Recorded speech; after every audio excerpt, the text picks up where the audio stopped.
So, presumably, we are live right now.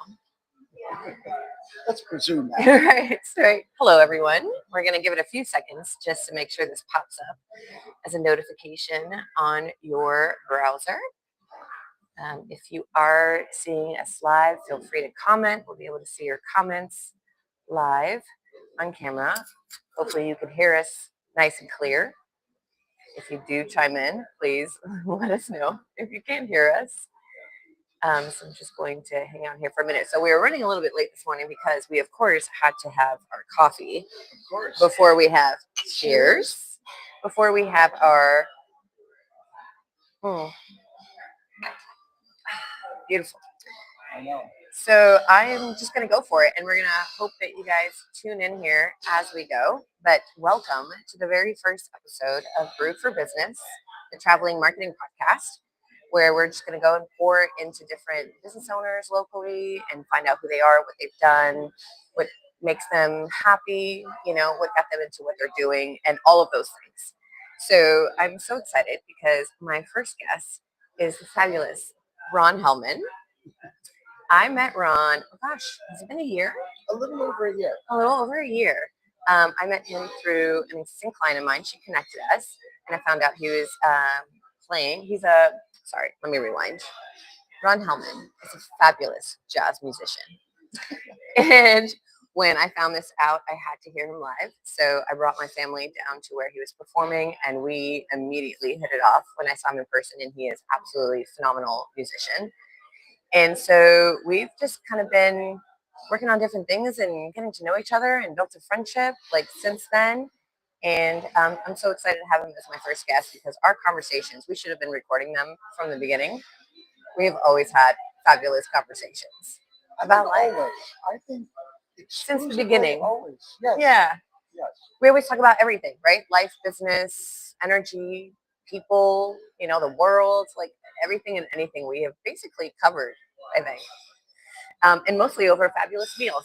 So, so we are currently today, we're in a local coffee shop in downtown West Palm Beach called Loic. I believe I pronounced that right. Don't quote me if I'm wrong. But it's gorgeous coffee shop, amazing coffee. It's right downtown off of Fern Street, and amazing pastries. I'm just going to give you a sneak peek of my almond croissant, which is so delicious, but I'm not going to be eating that while we're talking because that might be a little much.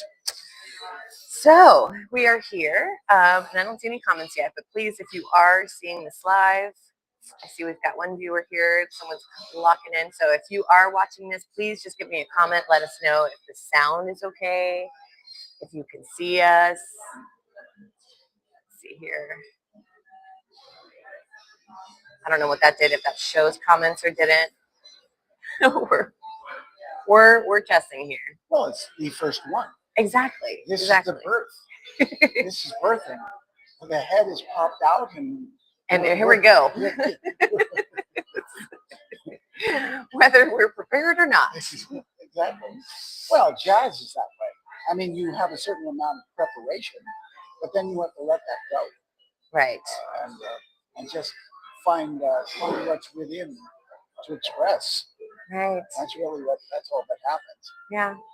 And we're this is just magic. The fact that I'm here with Ron and we're doing this, and we're going to have a fabulous conversation and hopefully sharing it with a few people. So if you have questions throughout, again, if you can comment and let us know that the sound is good, you can see us. If you have any questions, this is totally interactive. This is about, really getting to know, sharing each other because we already know each other, but sharing each other with the world and just kind of providing value wherever it comes, right? And at the same time, just have a little fun. Oh, and fire trucks, you can probably hear that. And, great business and great moments are built off of relationships, great relationships and the people that you meet and that energy exchange between amazing people. And what better way to get to know someone than over a cup of coffee? So before we get too far here, and I keep talking. So Ron, Yeah. So you are currently in West Palm Beach, but I know you've had a very filled life and you've been to many places. And, guess we're gonna start with like, who are you in this season, and then you can talk a little bit about Well, yourself. let's see. I've been in West Palm Beach, I think, 2 years and 3 months.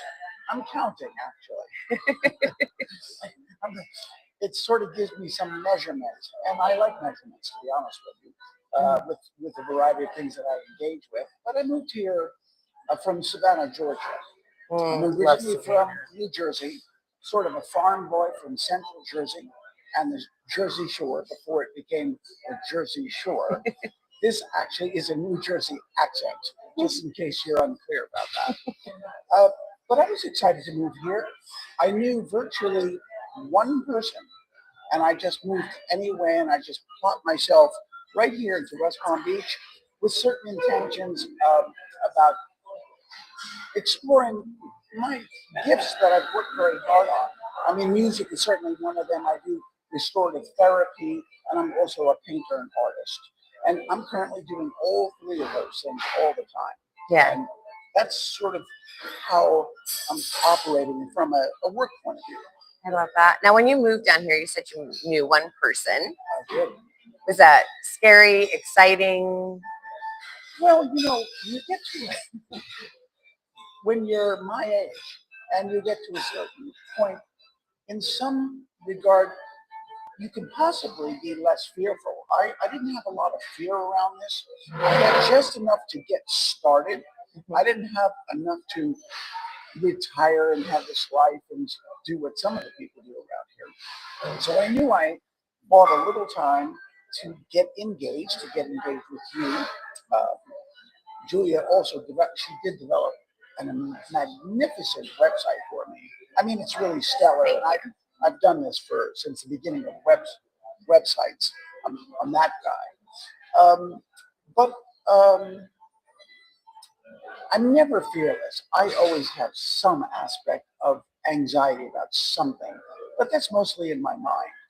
I have this ability, as others, to kind of return to a space within myself and reevaluate those feelings and see if there's any validity to them. And most of the time, not so much. I go, no, things are stable. Your partner is wonderful. Your cats are smiling.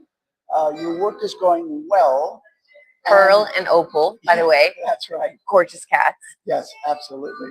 And so that's sort of how it began. And that's, I would say,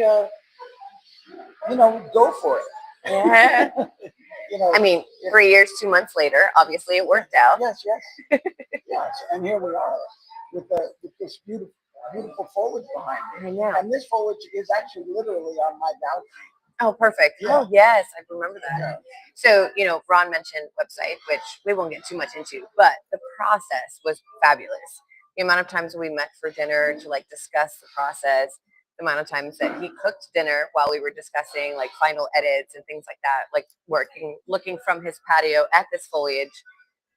Just really, it was such a, I don't know how the word, but like such a I'm gonna say like magical experience. Magical sounds a little too like far out there, but the collaboration was so fabulous. Well, connection is energy, True. And so really, it is not pulling a rabbit out of your hat. Mm-hmm.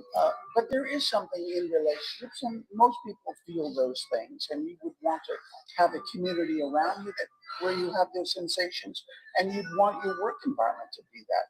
But I will say something about the website.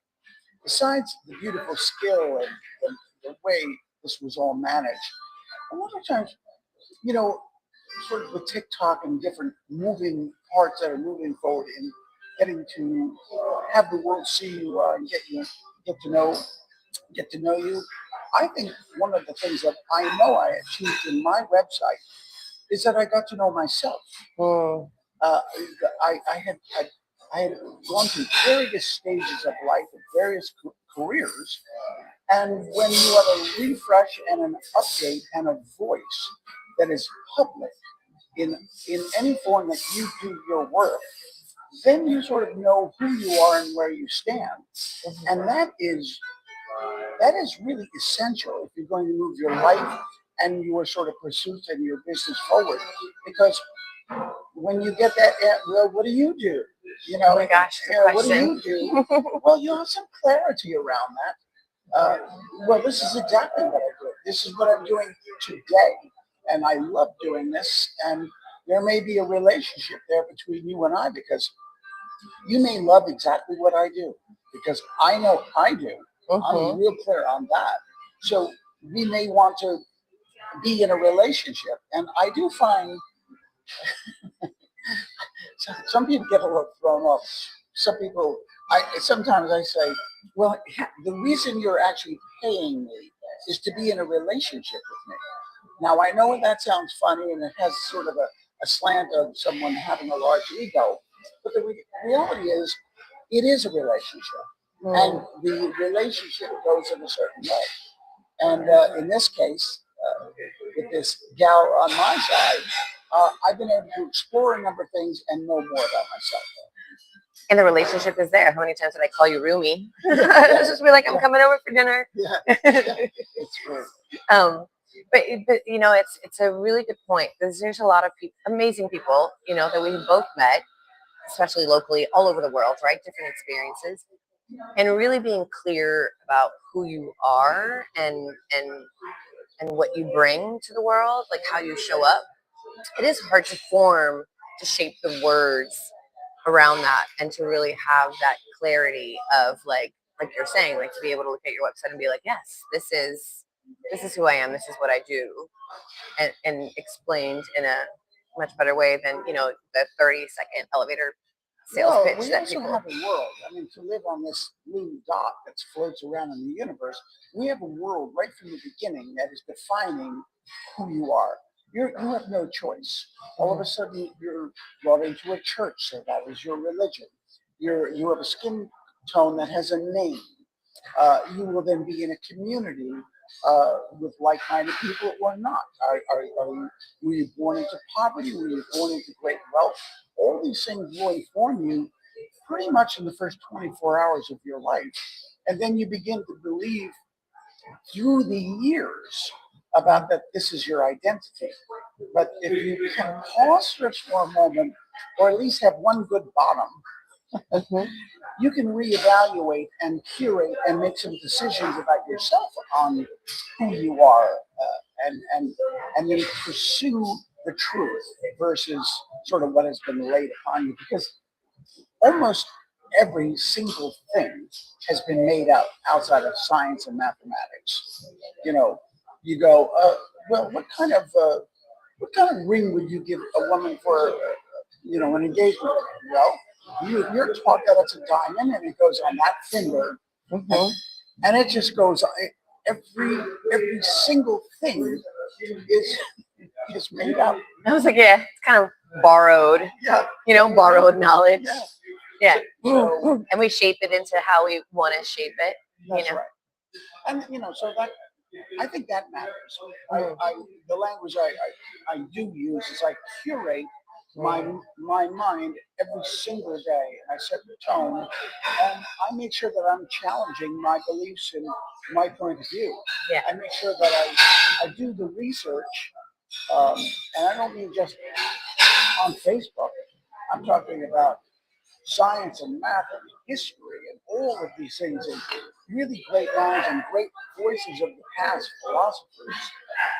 And then I can assemble and then practice being the person that I'd like to be. I love that.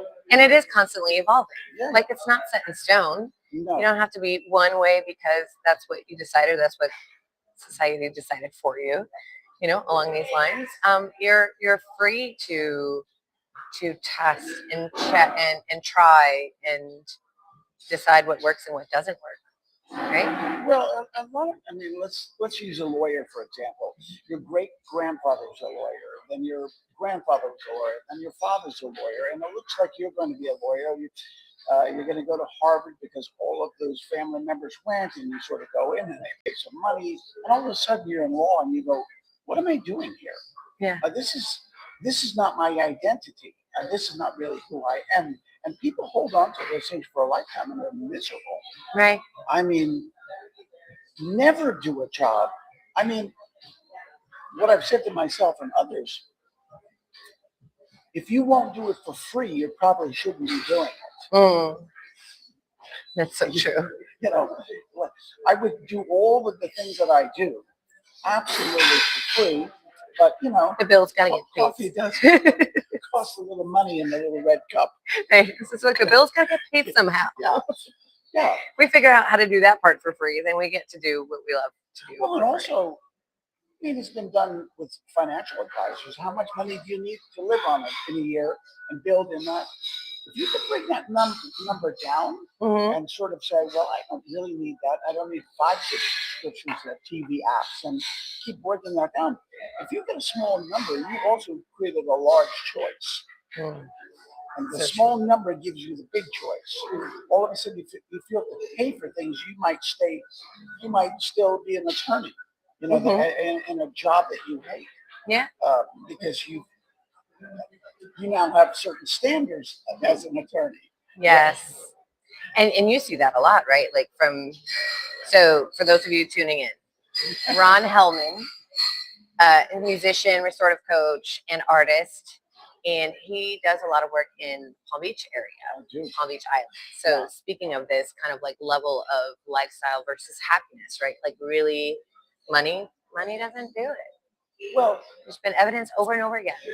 I lived in New York for 21 years, so I know New York very, very well. I moved there in 1973 to the East Village, and eventually I was living on 56th Street between 8th and 9th. I had a studio in Carnegie Hall when they had studios. I taught at the Juilliard School Drama Department, and my apartment was very close to both of those things. And then because of the clients that I attracted at a certain point, and I think it was pure luck, to be honest with you, all of a sudden I was entered into another level of the world, shifted everything from, as I said, a farm boy in New Jersey on a tractor to, you know, flying private with Sting. You know, so you're in that kind of thing.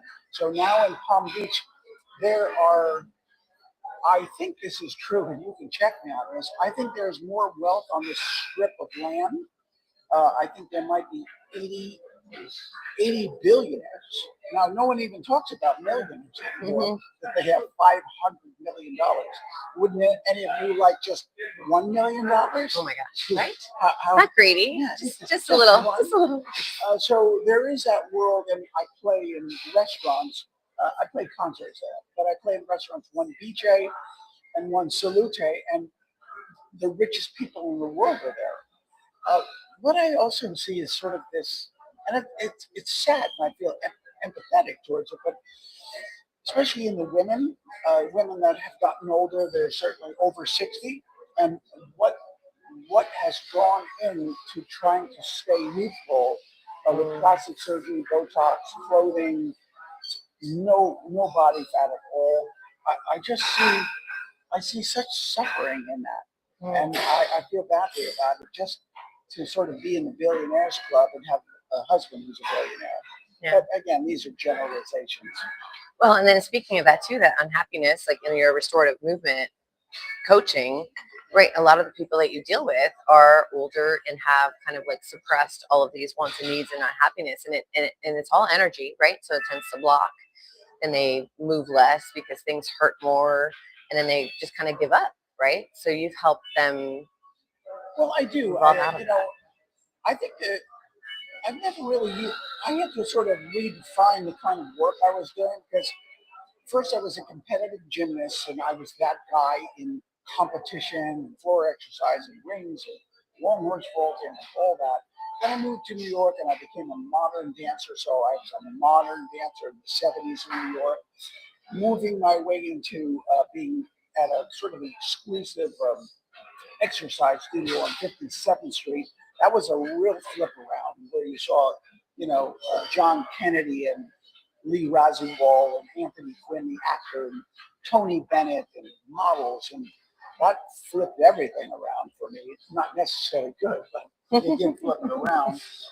But these days, here in West Palm Beach, and at my age, I can identify sort of the decades of time that all these people have gone through, and I just have seen the deterioration of their body, which in some forms is natural, but to a point really where you're just on blood thinners and painkillers, and you're living a life physically that's miserable, all starting with the mind.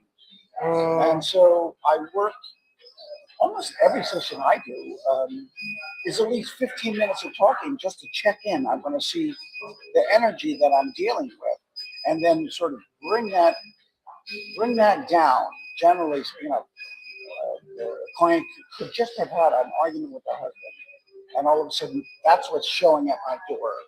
And I need to work with that person and have them feel released from that, and then move into the body and do movement that continues to release the emotional and the physical pain that shows up when we're at any age, when we're off balance.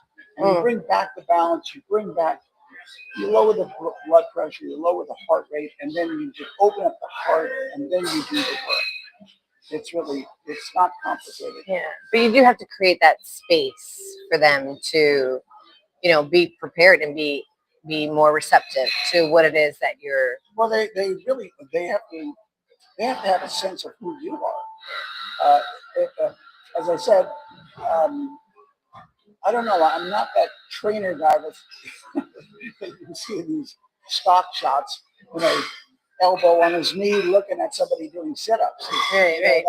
I'm not 10 more. I'm not that person. I'm a person of experience as well as their experience. I mean, in a sense, we've had similar lives, and so I get them, and they know that. And I've had life coaching training extensively, and 15 years of that. And I don't like the term life coach, by the way. Been so over years, yeah. Open someone up for them to examine themselves, really. Just guide them to see something within themselves. Yeah, past the past the symptom. Oh yeah, that they come to you for. Yeah, symptom is that's when I think of symptom, I always see like this plastic rubber duck floating on top of your bath. Nothing's. The vision is not below the line into the water. It's always just floating up there, and you're thinking that's what I have to work on, the little ducky.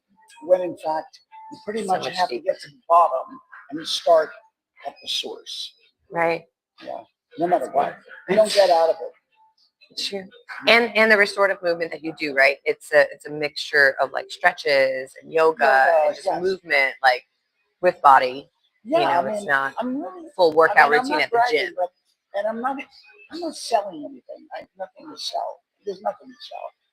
But I'm really good at this. And I have one client who's headed towards 80 years old, and I'd put her strength and her flexibility and what she knows now up against a 30-year-old. I'm not kidding. I mean, she'll hold a plank longer than you. Okay. That type of thing. Matter of fact, she can do, she's 99% there to do a full, perfect straight body push-up. Correctly done, up and down.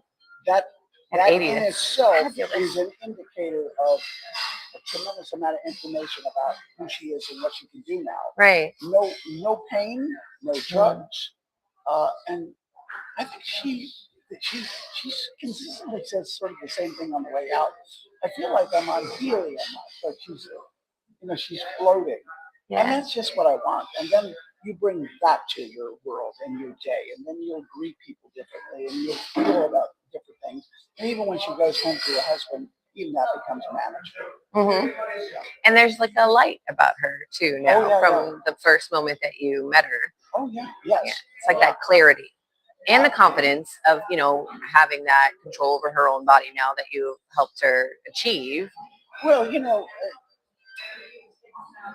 here's what I know for myself, and I certainly know this for my specific clients. I cannot stop caring for myself in every imaginable way that I can think of that's doable for me. At any point, there's no stopping that. I will be still doing yoga and still doing everything until it's not possible to do.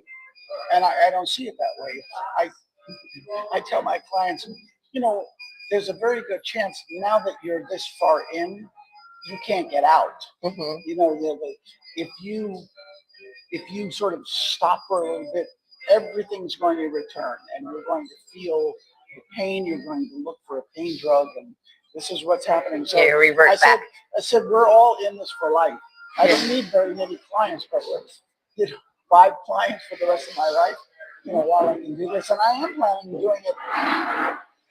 There's no reason why I would not have to do that. Right. It's wonderful. As long as you're able. Yeah. Right. That's so and true. I can't really imagine not being able. Right.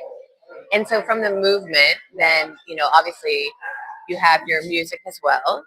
So if you guys want to hear Ron live, he is performing at the Norton After Dark. Was it February 6th? 6th. So I think it begins at 7:30 to 9. I'm going to have, often I play in duo work called Helman and McCreevy, a guitarist and a friend of mine. And we do this very interesting stuff with 2 unique instruments together. Let's say I'm playing there tonight at Salute, and that's in Palm Beach.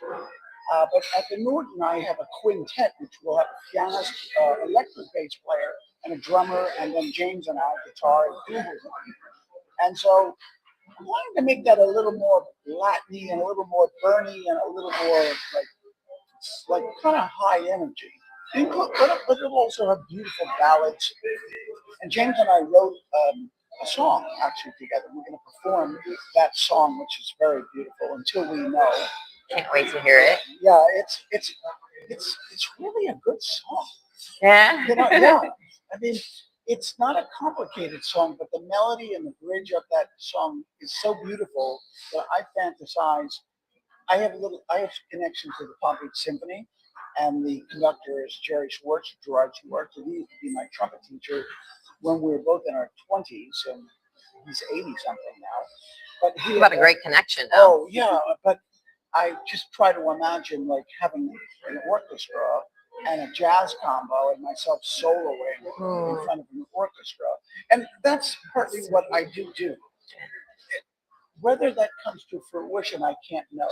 But I know that if there is a destination, well, whether it's climbing Mount Everest or not, you need gear, you need training, you have to practice living on thin air. You better, sit in your refrigerator for a few hours.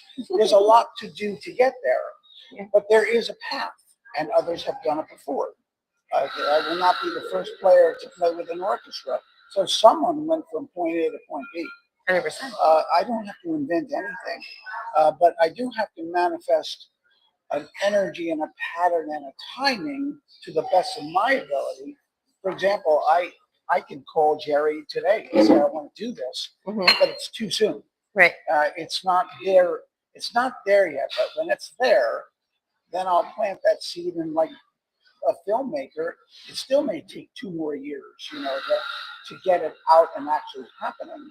Right. But who cares? Right. It's just one more little vehicle that is headed to a direction of desire. Right. And why can't you be that first one anyway? Like you were the first one to play flugelhorn to, what was it? 250,000 penguins. In Antarctica. Yeah. I went on a trip. Well, I was going through a divorce.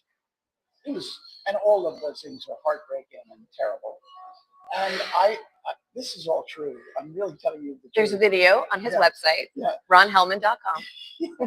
So I'm sitting there and I'm thinking, God, if I could just get off this planet for a while. And I looked up at the moon. I think the moon was up, and I said, just go to the moon. Just as an expression. This is saying something a little funny to myself. Yeah.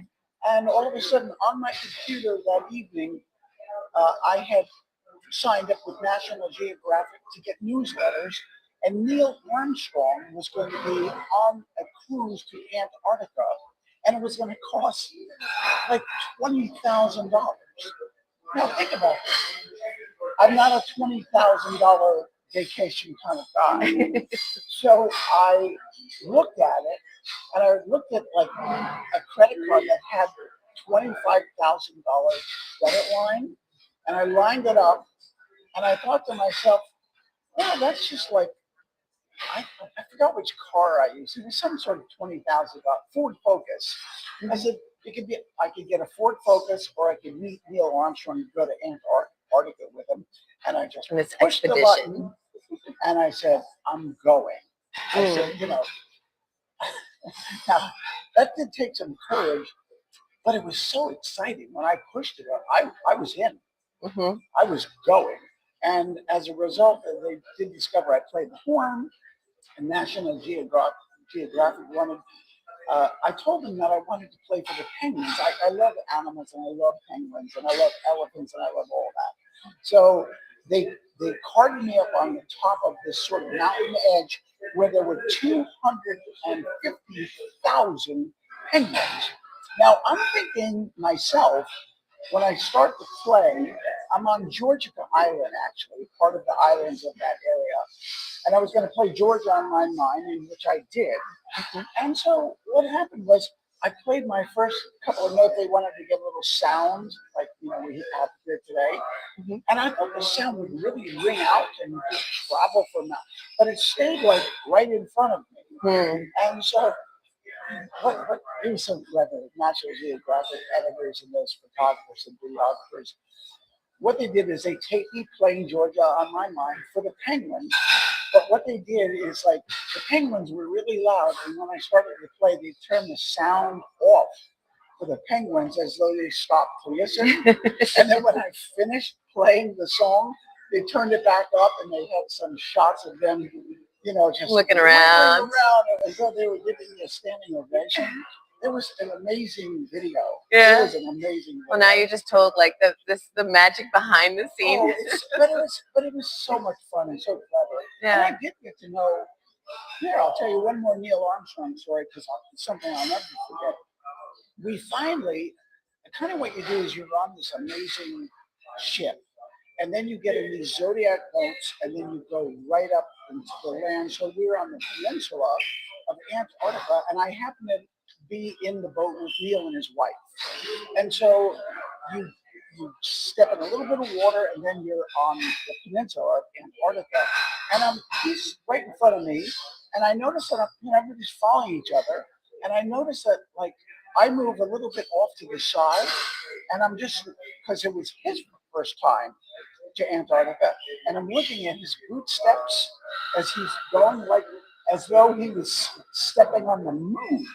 And I was looking at that. I said, "This is following in his footsteps." Yeah. Yeah.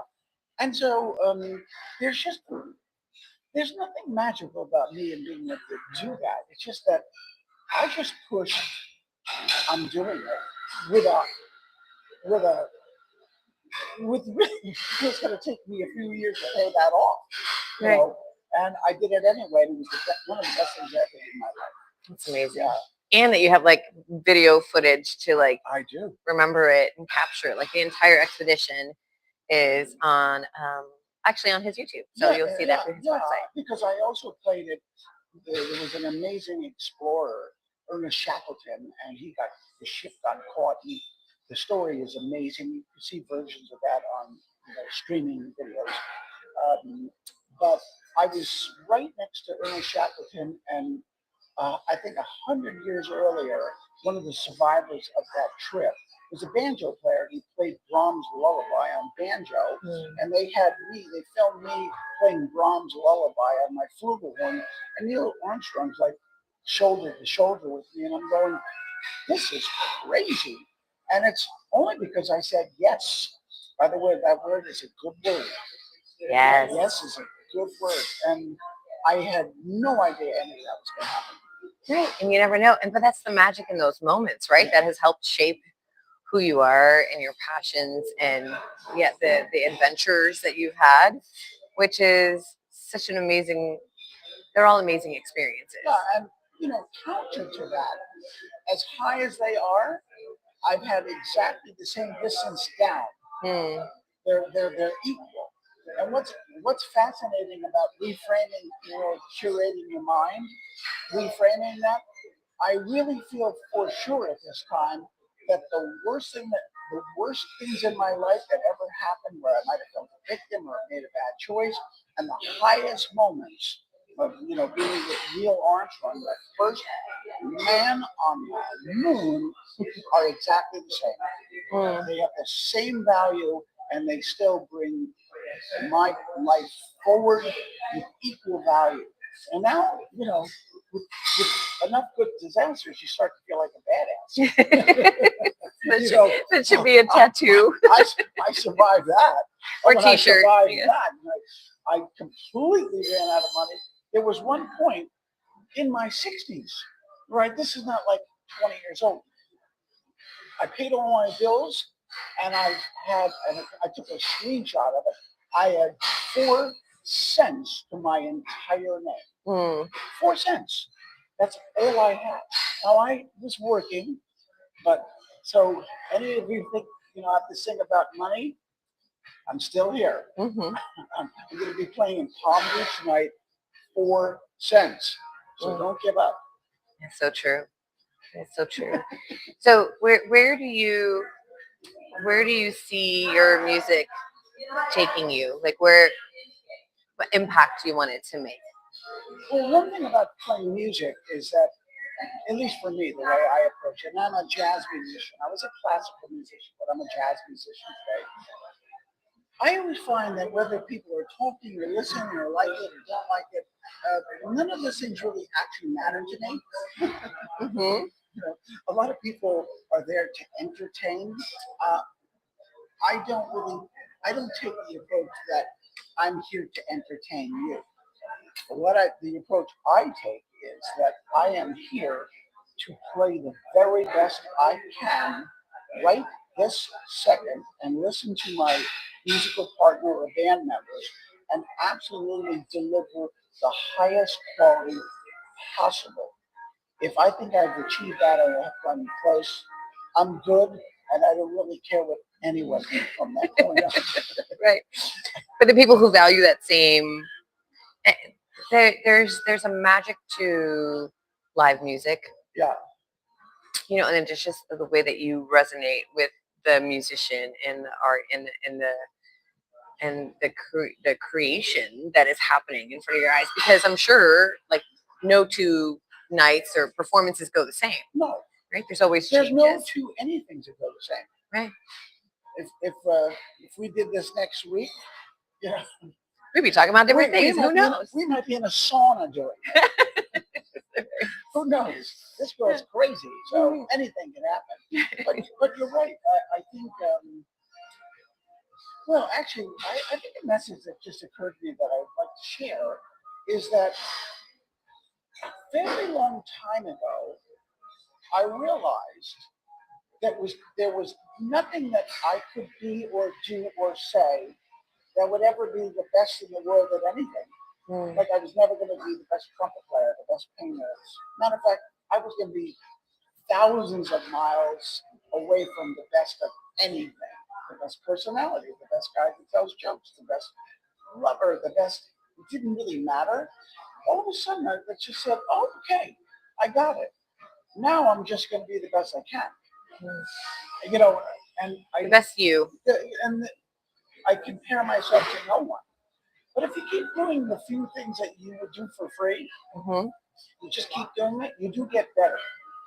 And, to sort of dial in the answer to your question is that no matter what, sonically, the information and the sound information is going in people's bodies, whether they're consciously listening or not. And I can only do what I can do. It's really up to the listener to do what they're going to do. And I don't have anything to do with that. I don't know if they're in a good mood that night, a bad mood that night. And that's true too, because then they receive the information differently. Party in New York. Maybe it was in Sting's house or something. But I remember, I was drinking in those days. I've been sober for almost 30 years. And I remember a woman saying, well, what do you do? I said, I'm a jazz musician. And without missing a beat, she goes, I hate jazz. I said, oh, really? That's a lovely interaction. Yeah. But instead of it doing what it can do, it made me actually laugh, and I wanted to know why. Then we actually got into an interesting conversation. it was kind of moving in a direction. I said, well, this is clever and this is fun. I didn't need to convince her about anything. Yeah, you just want I to just dive deep like, into. how did you get there? Yeah. And most of the time, it's often people hear, often with saxophone players, mostly saxophone players, just wailing away, just like with a tsunami of notes that's overwhelming to the ear, and it just sounds like abrasive to them. And I get it. I myself, like even a gymnast, or like I can watch ice skating and know how many spins someone just did while no one knows, how many turns they did. Mhm. So I can listen to a wild saxophone player and totally know where he or she is, and appreciate like the work that went into that. But for a lot of people, it's just like squeaky noise. And so, I mean, the idea is find your own opinion about yourself and your work, and just make sure that you're constantly kind to yourself. Yes. Just Yes. constantly, how would you be with a puppy or a little duckling in your hand? How would you be to that? Right. And just say, that's how I'm going to be to myself, no matter I what. love that. That's all. Yeah. Like, what would you do with that? How would you would handle it ever so softly? You care for it. And it's hard to tune out the rest of the world. By the way, I'm fidgeting over here in case you can't tell, but this is live, so we're just gonna show what's happening. I forgot to plug in my laptop, so I'm gonna go off screen for just 1 second. So sorry, I'm just gonna break.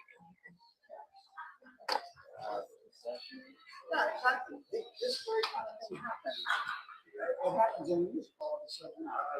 You're connected and then you're not connected. Okay. Sorry about that. Reach. Plugged in? Yes. Ready Meryl. to go. Otherwise, it was gonna end really short. But yeah, so yeah, speaking to yourself kindly, I love that, and I love the visual of like, yeah, if you had a little kitten or a little duck or something, like how you treat it, and like why we are not treating ourselves the same way. We beat ourselves up too much, and there's so much outside noise that we listen to.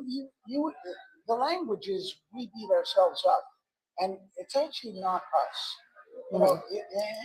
It has that's the costume, but it's all the negative things that you've received your whole life, and the comparison to others. That's what's talking to you, and it doesn't have to go that way. It just doesn't go. It doesn't really have any value, to beat yourself up. You don't get better. You don't wake up in the morning and work out. None of those things happen. Or matter of fact, it does just the opposite. 100% keeps you in that space. Yeah. And then there's certainly one thing that I've, in the last couple of years, since I've been in Florida, it's not because of Florida, it's showing up now. And I do this a little bit with chat because I chat with chat, and I'm very good at chatting with chat. I really dig in, and, ask for really verification and a tremendous amount of things. But because of the world, everyone's thinking that the world we live in right now is just crazy, right? Wow, look at this and look at that. And it is. It is. And it's not. It's both. And it can be at the same time. Number one, these are facts that I pulled from chat, but I know this to be true.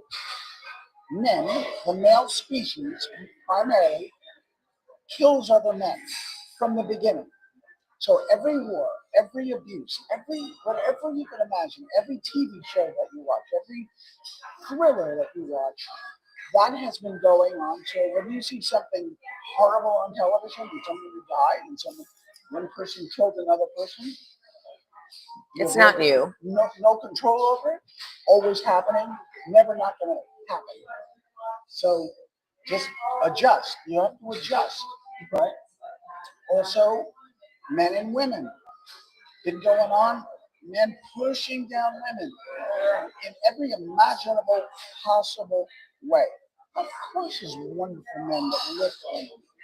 But as an overall thing, it is some thick snow to work your way through, but you can do it. But just know that in general, men have been programmed to do this, and not necessarily genetically. This is just kind of what goes on. And there, you do your own research on all the things that upset you. People say, how can you do that? What? How could she say that? All been going on since the Big Bang. Beginning of time. Yeah. And so you have to adjust those realities and say, well, that's a big world. And guess what?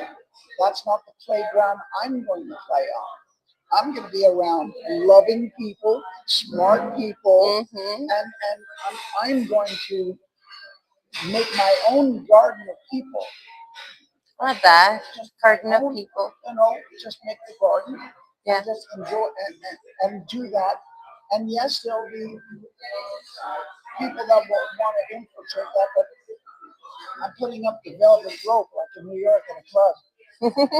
You ain't getting in. Only VIP. Allowed. That's it. I love that. So for in your life and all of these lovely adventures and experiences that you've had, has there been one kind of standout figure person that has really, like, that relationship has really impacted your direction? One of them, his name, one that comes out first, no priority, but one was a gentleman named Moni Yakin. He created the movement department at the Juilliard School. He was a famous mime, and he was with Marcel Marceau, and Marcel Marceau also had a mime company in Paris. And Moni and Nina, his wife, were in that as really young people. But eventually they were part of the Stella Adler group, and I was influenced, by sort of actors at that time anyway. And I was performing at Lincoln Center. This is a great story, because this is not exactly how it works, but it is possible. That's why I'm telling the story. I was performing at Lincoln Center outside in a band shell, and there was about 1,000 people there. I was in a dance company at the time, and I had one of the lead roles. And back in that day, you could dial 411 and get it to someone's telephone number. 411. I'd like the phone number of Ron Helman, and you get the number. Right. So I get a call from a person who goes, I'm going to go, hello. This is Moni Yakin. And who?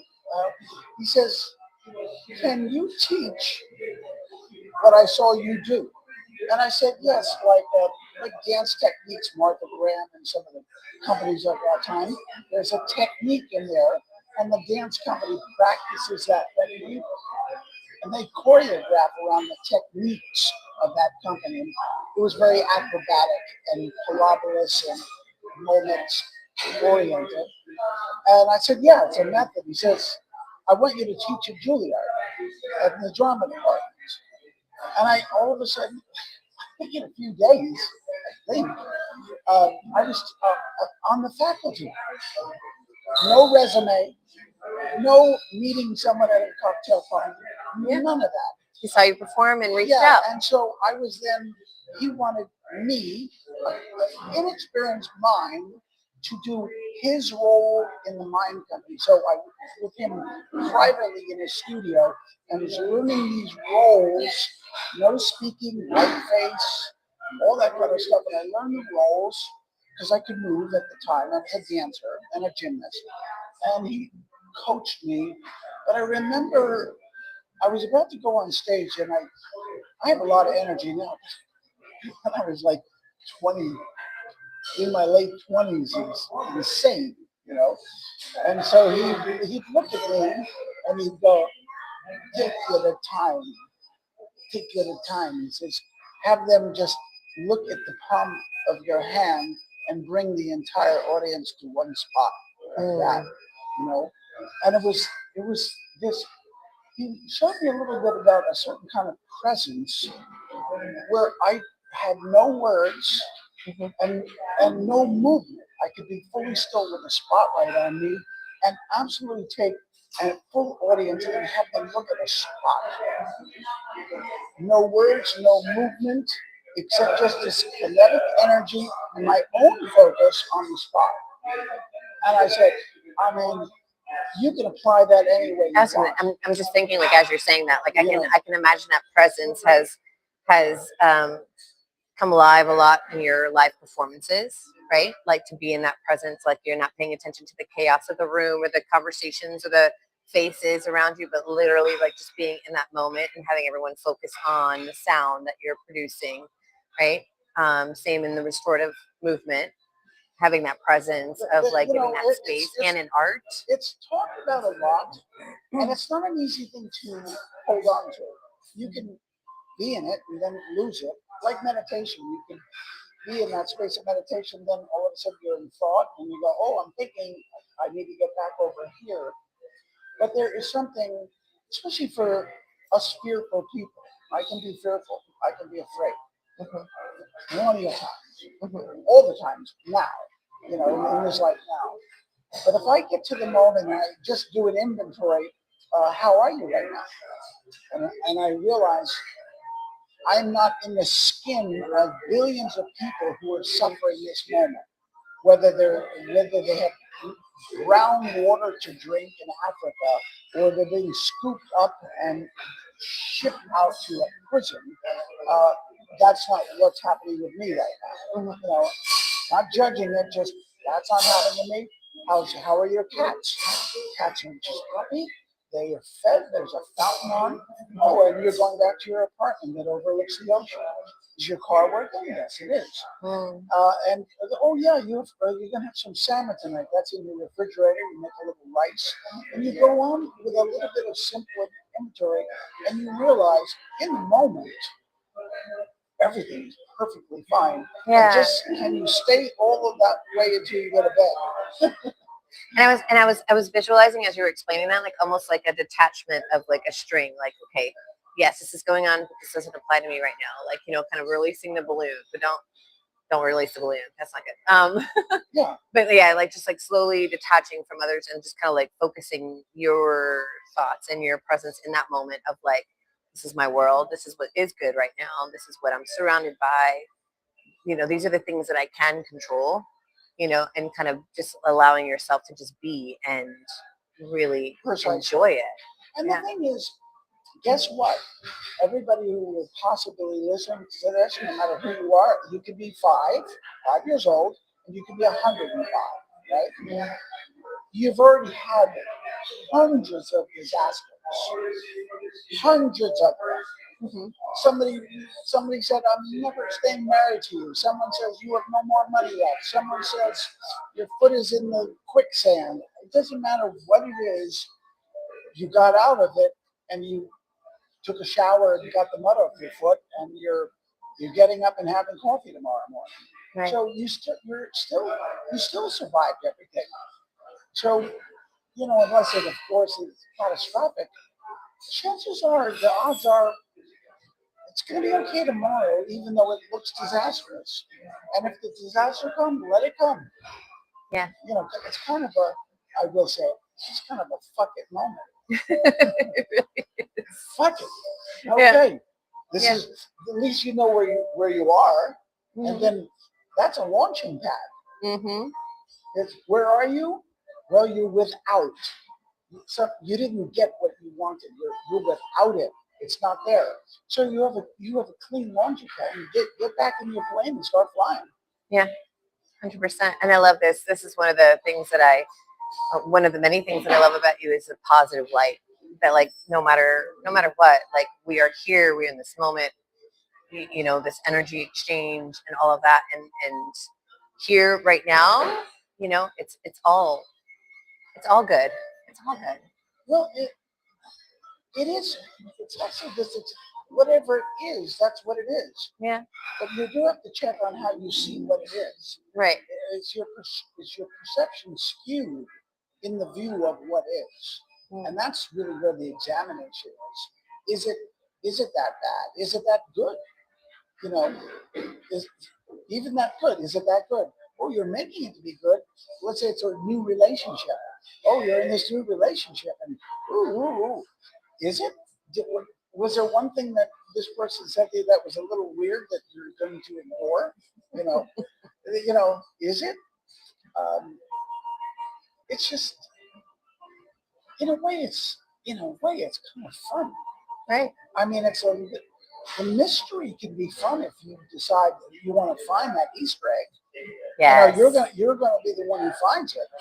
Then get smart about it. Mm-hmm. Don't. There's just places that Easter eggs is not going to be. Yeah. Eliminate all that. Mm-hmm. You don't know until you go out looking for it. That's right. That's so true. So I know we've been on here for a little while. So if there's maybe like one statement or one idea that you would want people to understand about you and the different things that you do, like, do you have anything that comes to mind? Well, the one thing that comes to mind, it's not easy to do. If the word love and all the accoutrements around the word love, from the duckling to your partner to the fact that you're single, if love is not in that mix, then something's a little off. In other words, 2 and 2 looks like it equals 4, but it better equal love. Mm-hmm. Like somewhere in there, look for it. I mean, there are people on the planet I'm never going to love, but I can, and I may not understand, but I know for sure they I can place boundaries around that because they're not about love. All their actions and their statements and their beliefs and whatever's going on, they may perceive themselves that way. It could be a mega church, and that's what's going on over there. You won't see me over there, and then you won't see me having coffee necessarily. But if the humans around you are not loving people, then you're in the wrong hallway. Right. Yeah, I was gonna say, find the ones who are. Yeah, because there will be, and they don't have to agree with you or look like you, but just the spirit.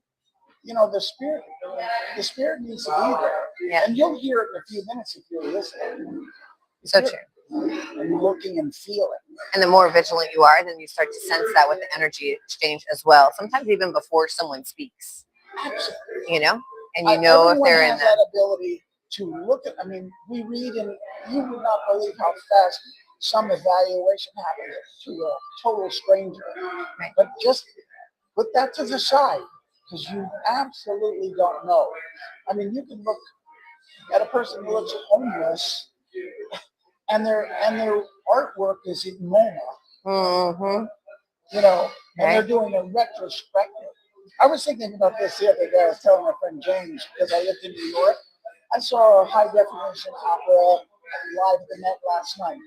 And I saw the chorus and I saw everyone. The cast is gigantic in all operas, especially at the Met. Mm-hmm. And what those people will do, they just, first of all, just to be in the chorus at the Met, you're an unbelievable opera singer. You're at the top of your game. You're unreal. You can sing, and yet you're in the chorus. Mm-hmm. Like the dancers in Broadway musicals and all that. They take their makeup off, they put their clothes back on. It's cold in New York today. They put their thing on. They go on a subway. They sit there.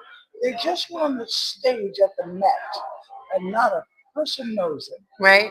And they're just sitting there, the guy is like listening to some pop music in his ears or something like that. Right. Meanwhile, not just half an hour ago. Yeah. I mean, it was live concert. Standing ovations, flowers being thrown, and everyone being excited for it. What a successful screaming event this was. And so you don't know until you know. Right. Well, and then there's that, remember years ago, I don't remember how long ago now, but there was a violinist who played Joshua Bell. He played in a subway, right? And like everyone passed by him, like no one stopped. Yet people spend thousands of dollars to hear him play live. And if you that sort of almost goes back to, and that person is showing evidence of brilliantness. Mm-hmm. But I'm saying I think in the video I saw, maybe a 7-year-old child stopped to listen Yeah. And everyone was on the way, and he was like, Joshua. He's He playing was like his killing heart out, it. and the music is Right. amazing, And but out of he made context. like change. Yeah. You know, People passing by, yeah, busy like, on their phones, here's life a dollar. and work and You know. all of that stuff. Yeah, and rent is $5,000 in New York. Here's $1 towards your rent. Right. And, That's it. we'll help you out, son. Yes. I mean, these are things to keep in mind. Yeah.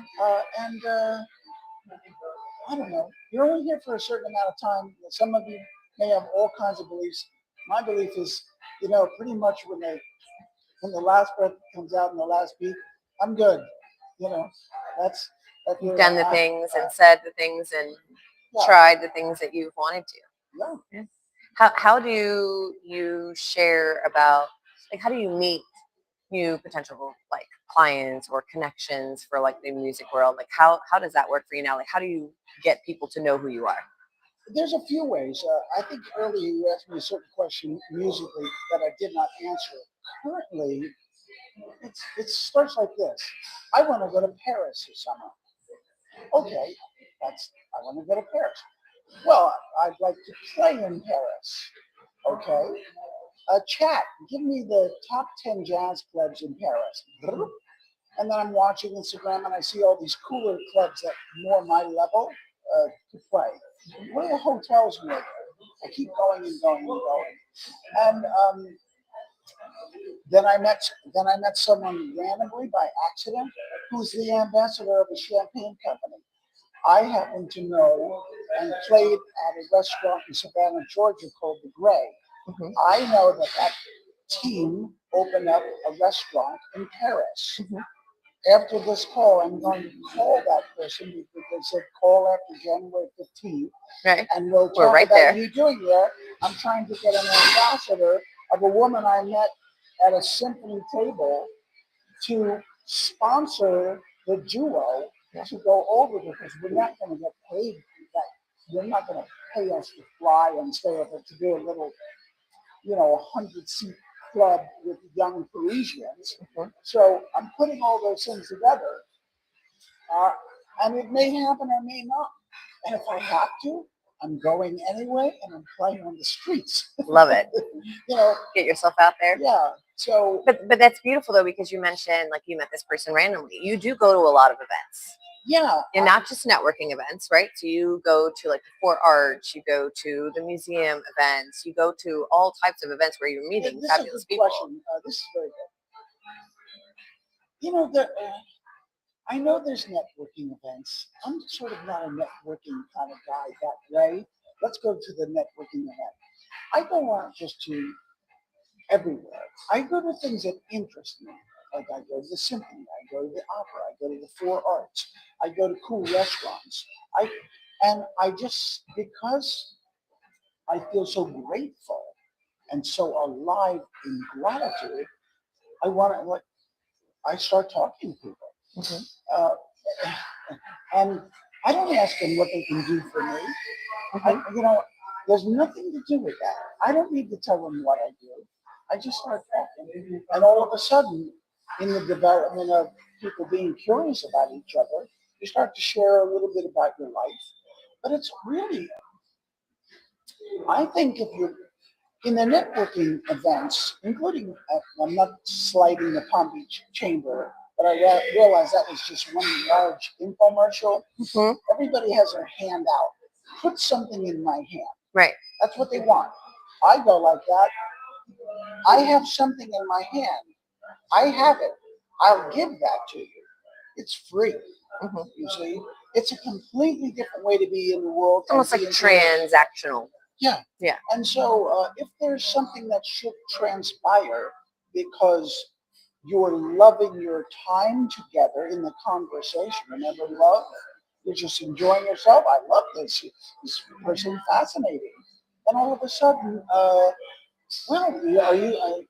you speak French. Oh, and you're an ambassador to a champagne company. Oh, interesting.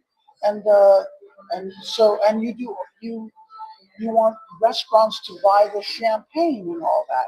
Oh, let's see. Well, I'm planning on trying to play someplace, and maybe your champagne could go in Savannah, Georgia, and Paris, France, and we can mutually benefit from that. And we could have fun, and you bring your whole gang over to Paris for the opening, and I'll be playing. Is that business? Well, technically, Right. but But it didn't start out that way. no, Yeah. it didn't do any. I'm not even thinking about getting my ticket paid for per se. I'm thinking about playing. Right. That's all I'm really thinking about. Right. The other pieces will fall into place in some form or another. But like pushing yes for Antarctica, I'm going. And the beauty of that connection was, number one, it was kind of spontaneous, random. You didn't know this woman was going to be there. Absolutely. You didn't know who she was, what she did. You just happened to like strike up a conversation in an amazing place, and then it just naturally like leads to, you know, what do you do and what do you do, and then, you know, you can kind of like collaborate from there. But like that magic doesn't happen. It happens in person. It's like that human to human connection. Well, it's back to love. Back to the little ducky and the little puppy. It is a practice to love yourself and not feel arrogant or egotistical about it. Just care about yourself.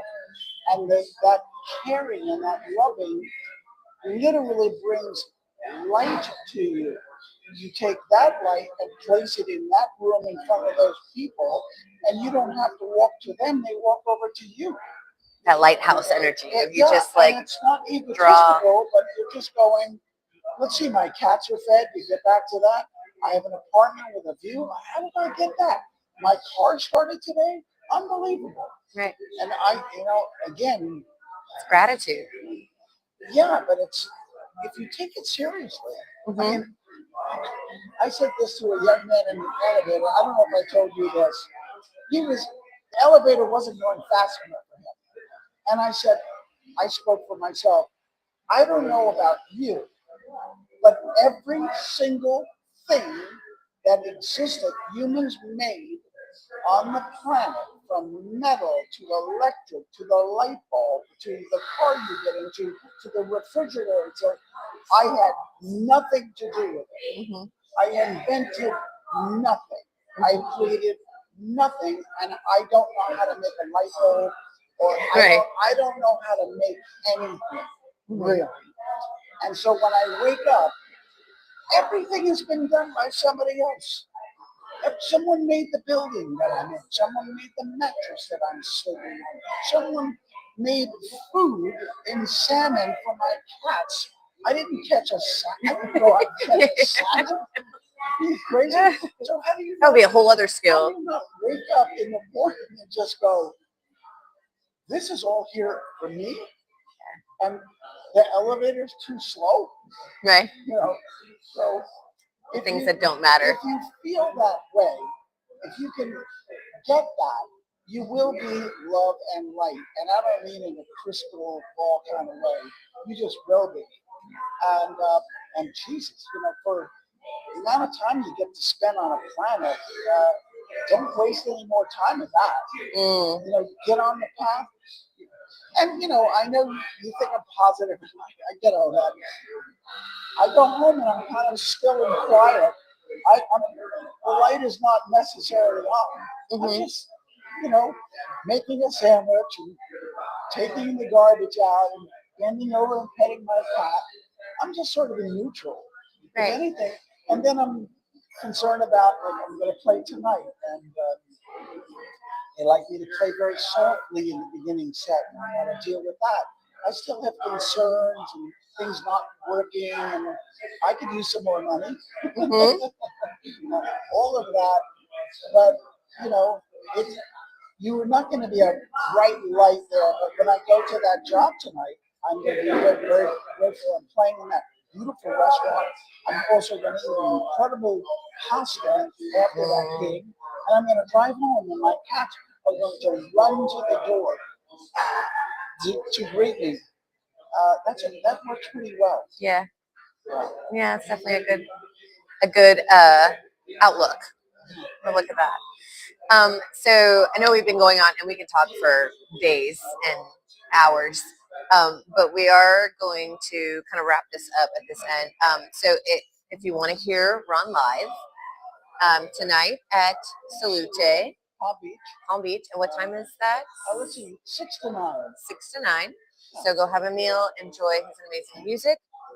If Salute is not an option, on February 6th at the Norton After Dark, he'll be playing there with his guitarist James McCreevy and a couple of be a quintet, and come up after. I'm going to hang out. I'm going to.